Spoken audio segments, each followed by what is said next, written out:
It's the off season, so what NBA Twitter, NBA Instagram likes to do is look back at old players' highlights and look back at how good they could have been. A recent one has been Demarcus Cousins, and something I've seen on my timeline multiple times now over the last few weeks.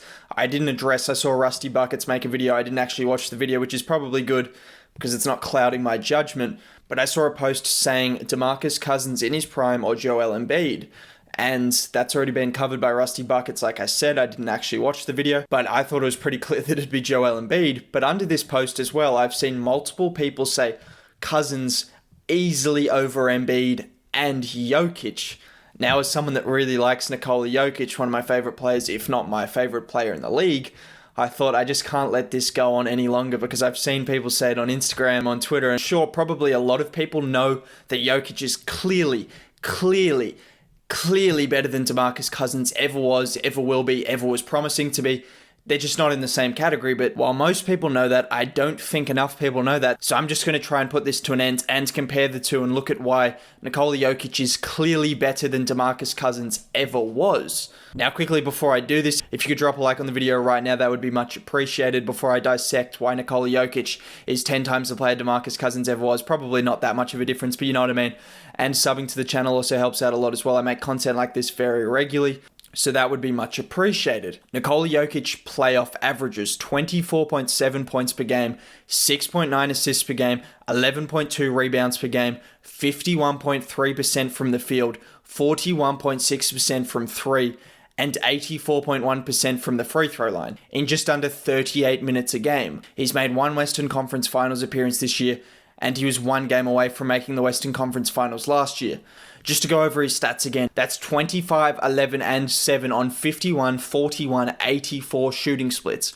That's Kevin Durant, Stephen Curry in their prime type efficiency. This is what he's doing in the playoffs. Those are the kind of numbers he's putting up. Can we put some respect on Jokic's name? It's just not really a contest. I could just look at Jokic's playoff stats, see he's been a top 5 playoff performer 2 years in a row, and think, that's it. That's the argument right there. You don't need to go any further. Cousins didn't make the playoffs. Jokic has now made the Western Conference Finals and was one game away from doing it the year before and has done so in really ridiculous fashion. The numbers he's putting up are top 5 players in the NBA type numbers, and you're trying to compare him to someone that never made the playoffs?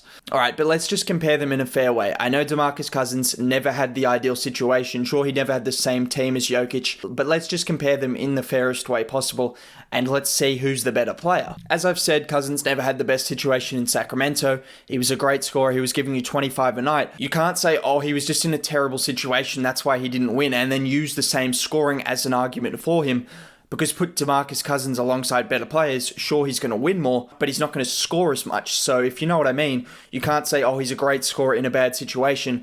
No, he's in a bad situation. That's why he's putting up such big numbers. During his prime, Cousins did not once have an effective field goal percentage over 50 while he was on the Kings. And I'm saying effective field goal percentage because this is how you measure efficiency. Otherwise, you'd think DeMar DeRozan is more efficient than James Harden and Stephen Curry if you just went off field goal percentage. That's incredibly outdated and wrong. Effective field goal percentage is how you want to measure it. And DeMarcus Cousins never exceeded 50 during his time in Sacramento. The only time he went over 50 was his brief spell, his 48-game spell in New Orleans, where his effective field goal percentage was at 53. Quickly before I compare these numbers to Jokic, we've talked about how Demarcus Cousins never had a good situation. Well, Nikola Jokic just makes his teams win regardless. 2018-19 season, Will Barton misses over 40 games. Gary Harris misses 25 games. Jamal Murray misses nearly 10 games. Paul Millsap is on the sidelines for over 10 games. Even guys like Juancho Hernan-Gomez, Torrey Craig, all these guys missed games, but in particular, 2 of their starters missed significant periods of the season, and then Murray and Millsap also missed a fair bit of games. There was extended periods of time where a lineup was looking like Hernan-Gomez, Torrey Craig, Plumlee, Jokic, and Murray, and this was before Murray was the great player we know him as. This was before he was a top 10 point guard in the NBA. He was still an inconsistent player. Jokic was playing with these guys. Some of these guys have been traded to the Timberwolves, Hernan-Gomez, and he's probably not even going to get significant minutes for a team like the Timberwolves, and Jokic is getting this kind of team to 54 wins, and you're just saying, oh, he's just in a better situation. No, I think he just makes his team better. It's that simple. Now let's compare this to Demarcus Cousins' year in New Orleans, where he had a good team. He had Anthony Davis, an MVP level player. He had Drew Holiday, a top 30 player in the league, one of the best two-way players in the league, and Rajon Rondo, who most people think is a very good point guard. and was during his time in New Orleans, and they were 27-21 before his Achilles injury, and then they went 500 without him, and in a lot of the games that they lost without him, Anthony Davis was sitting out, so they went above 500 without him and with Anthony Davis on the floor. They then swept the Blazers in the first round of the playoffs, again without him. So he was alongside a bunch of players that managed to sweep the Blazers in the playoffs while he wasn't even on the team. They managed to go 500 while he wasn't on the team. This is the same team that when he was on the team didn't have a better winning percentage than when Nikola Jokic was playing with Torrey Craig, Mason Plumlee, and Juancho Hernan-Gomez. So Nikola Jokic was playing with Torrey Craig, Juancho Hernan-Gomez, and Mason Plumlee. Whereas he was playing with Rajon Rondo, Anthony Davis, and Drew Holiday, and who had the better winning percentage? Yeah. But let's go a bit deeper, because obviously there's some reason that people think Demarcus Cousins is better than Jokic. It can't just be team success. It can't just be efficiency. It can't just be playoff success. Like, those aren't major factors at all. Just being better in the playoffs, just being better as a team player, just leading to more team success, just being more efficient, just being a better scorer. There's obviously some other factor that people are talking about when comparing the two that makes Demarcus Cousins a better player. Surely. I'm missing something, right? What else are these guys known for? Oh, they're passing. That's right. So Demarcus Cousins was probably the second best passer in the league behind Marc Gasol before Jokic came in, and was good. He was good at getting off double teams. He was good at finding open cutters, good at finding open shooters. Even towards the end of New Orleans, he was developing a game where he could run up the floor and kind of be a point forward, point center kind of guy, similar to someone else we know. But yeah, he was a solid passer. He was a bit turnover prone. You can look at his numbers and you can just look at the way he played. He was a bit turnover prone, lapses in concentration, sometimes overestimated his abilities to make passes. But overall, he was a very good passing big man. But then you compare that to the best passing big man of all time, the second best passer in the league. He's the second best passer in the league. You could argue the best passer in the league. Like, it's a conversation to be had between him and LeBron James. He's ahead of guys like Luka Doncic, Damian Lillard. He's ahead of those kind of guys. That's how good he is. He can pass out of double teams. No one double teams him anymore because of how good he is at passing out of double teams. He can look at a shooter in the right side corner, lining up at the three-point line, and then find a no-look pass to a cutter underneath the rim, or switch it across to the left side corner with a no-look pass as well. That's the kind of pass Jokic can make. He can make any passes. He can run the offense. The offense is run through him, and it's a very successful way of running the offense through him. This translates to the playoffs. It translates to the regular season. He can put up dimes, and his assist numbers don't even show how good a passer he is. He just makes the right decisions, and there's a reason he's a consensus top 3, top 2 passer in the league, because he's that good. Demarcus Cousins was never that good as a playmaker. He was good, but you're comparing that to great. It's good compared to all-time great. There's a difference. But maybe Cousins has the edge defensively. Sure, I'll concede that. Maybe he's a better defender. I don't think there's much between them. Jokic does get exposed in the pick and roll. Cousins wasn't particularly proficient in that kind of area of defense either. But sure, we can give Cousins the edge. I mean, you're comparing someone who's a below-average defender to someone who's a below-average defender. So if you want to base an argument off that, then you can go ahead.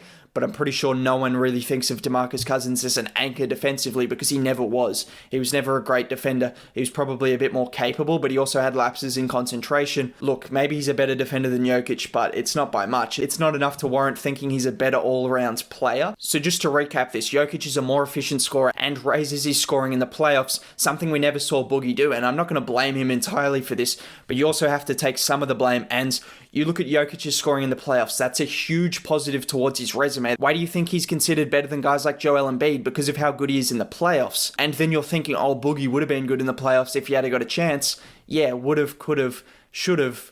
He didn't end up playing in the playoffs, and I'm not going to use it as a positive by thinking, oh, he could have performed in the playoffs.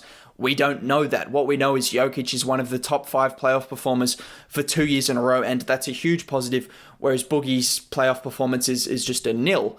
So you give that the edge to him there. He's a far better passer. He's got a better temperament. He's less turnover prone. Cousins is a slightly better defender, I guess, if that's what you want to go off. A slightly better defender. When you look at everything else Jokic does, he's led his team to more wins, including playing with pretty poor lineups at times and managing to get them wins and making players look really good in the process. He's going to get guys like Jeremy Grant, Monte Morris their bag because he makes them better players. I mean, if you want to go off the argument that Demarcus Cousins put up more points a night while he was playing on a team where he was taking 25 shots a night and not shooting overly efficient because their team sucked, then sure. Or if you want to go off a guy who's a very solid regular season performer that not only lifts his scoring volume in the playoffs, but his efficiency as well, someone that's led his team to success on multiple occasions now, someone that's led his team to wins during the regular season and the postseason. If you want to compare the two, you can do so, but I'm looking at someone that put up good numbers on a terrible team versus someone that put up great numbers on a playoff team and put up great numbers in the playoffs, someone who's more efficient, a better passer, less turnover prone,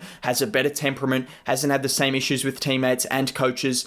He's just better in every asset of the game. I guess Cousins is a better defender, so you can have that as well. So maybe Cousins is an average defender, Jokic is a below average defender.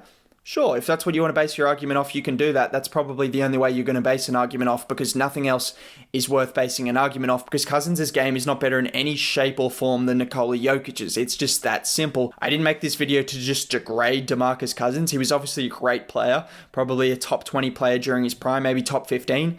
But he's just not in the same category. He hasn't had the same success. He just doesn't do anything that I think is better than what Jokic does. And he's never elevated his team to the level Jokic has done. It's just not an argument why people think Demarcus Cousins is better than Jokic. I don't know. It's got me scratching my head. I could never think of a reason. But that's my reasoning behind thinking Jokic is by far and away a better player. It's not really a conversation in my opinion, but I had the conversation anyway, and it was pretty one-sided. Yeah, sure, I might be biased towards Jokic, but think of any ways Cousins might be a better, more impactful basketball player than Jokic, and leave him below, because I can't think of any. Other than that, I'll catch you next time. See ya.